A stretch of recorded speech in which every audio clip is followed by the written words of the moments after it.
നമ്മളുടെ തട്ടുകടയിലൊക്കെ കിട്ടുന്ന super tasty ആയിട്ടുള്ളൊരു ചിക്കൻ ഫ്രൈഡ് റെസിപ്പിയാണ് കേട്ടോ. അടിപൊളി ടേസ്റ്റാണ്, വെറുതെ തിന്നാൻ തന്നെ ടേസ്റ്റാണ്. അപ്പം നമുക്കിത് എങ്ങനെ ഉണ്ടാക്കാൻ നോക്കാം.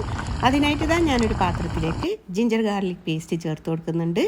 അതുപോലെ തന്നെ ഇനി നമുക്കതിലേക്ക് ചേർക്കേണ്ടത് തൈരാണ് കേട്ടോ. തൈര് ഞാൻ 1/4 കപ്പോളം ചേർത്ത് കൊടുക്കുന്നുണ്ട്. നല്ല പുളിയുള്ള തൈര് തന്നെ എടുക്കുക. മഞ്ഞൾപ്പൊടി, കാശ്മീരി ചില്ലി പൗഡർ, മല്ലിപ്പൊടി, മുളക് പൊടി, അതുപോലെ തന്നെ ചിക്കൻ മസാലപ്പൊടി, പിന്നെ കുറച്ച് ഗരം മസാലപ്പൊടി, പിന്നെ ആവശ്യത്തിനുള്ള ഉപ്പ്, ഇതെല്ലാം കൂടി ചേർത്ത് നന്നായിട്ട് തന്നെ ഒന്നങ്ങ് മിക്സ് ചെയ്തെടുക്കാം കേട്ടോ.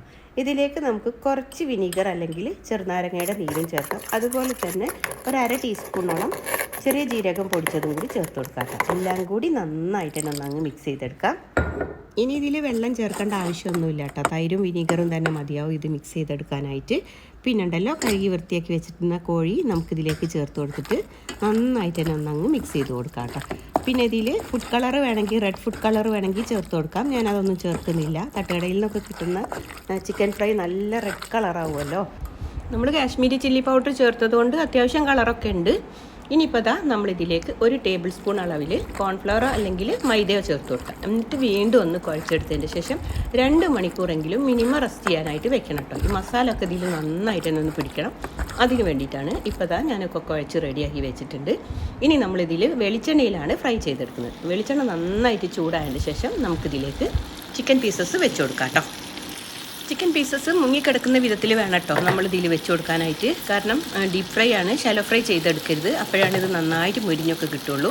ഇനി ഇതിങ്ങനെ വെച്ച് കൊടുത്തതിന് ശേഷം ഞാൻ ഇതിലേക്ക് ഇതാ പച്ചമുളക് കട്ട് ചെയ്തെടുത്തത് ചേർത്ത് കൊടുക്കുന്നുണ്ട്. അതുപോലെ തന്നെ ഇതിൻ്റെ മേലെ കുറച്ച് കറിവേപ്പിലയും കൂടി ഇട്ട് കൊടുക്കാം.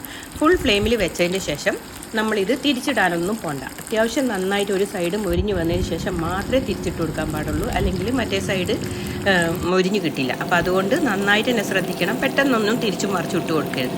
ഇപ്പോൾ ദാ ഒരു സൈഡ് നന്നായിട്ട് കളറൊക്കെ മാറി മൊരിഞ്ഞ് വന്നിട്ടുണ്ട്. ആ ഒരു സമയത്താണ് ഞാനൊന്ന് തിരിച്ചിട്ട് കൊടുക്കുന്നത്. പിന്നെ അത് എണ്ണയിൽ മുങ്ങിപ്പൊരിയുന്ന കാരണം എല്ലാ സൈഡും നന്നായിട്ട് തന്നെ കുക്കായിട്ട് കിട്ടും. തിരിച്ചിട്ട് കൊടുത്തിട്ട് കുറച്ച് സമയം ഇതേപോലെ തന്നെ ഇളക്കാൻ വെച്ചതിന് ശേഷം നമുക്കിത് കോരി മാറ്റാം. നല്ല സൂപ്പർ ടേസ്റ്റ് ആയിട്ടുള്ള ആ പച്ചമുളകിൻ്റെ മണമൊക്കെ അടിപൊളിയാണ്. അപ്പോൾ എന്തായാലും ട്രൈ ചെയ്ത് നോക്കാം.